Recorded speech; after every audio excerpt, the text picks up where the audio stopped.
final day Uh-huh. because we designate what we think is trash, but we Uh-huh. never want to make the assumption that it is trash. That's great. So we give the client, like in your case, the opportunity to proof check us. Mhm.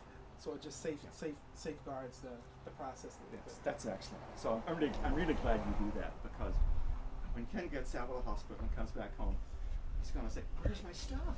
And it's going to be mundane things from a hairbrush to a tool shed or whatever the case may be.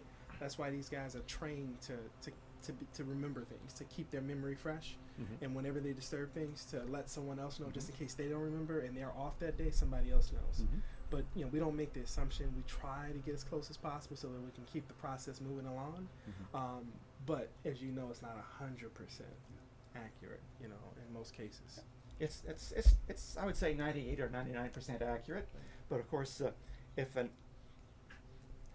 airline took off, a flight took off, well, I have a 99% chance of Yeah. landing without crashing. That'd be crazy. Yeah. That would be crazy. Because that 1% could be that ladder, like you said, and we would hate to have that happen to you. But so I'm so glad you do that. But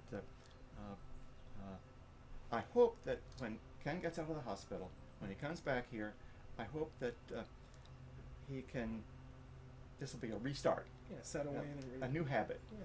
Don't buy something unless there's a place for it in the house. And to buy something, you have to have a place for it in the house, or else something out in the house, Has to go. something in the house has to go to make room for it. Absolutely, that was some of the things that we talked about in the initial assessment with your daughter and Ken. Is Oh, you met with Ken as well. yeah. Okay, Yeah. good. Yeah, everything in the house has to have a place.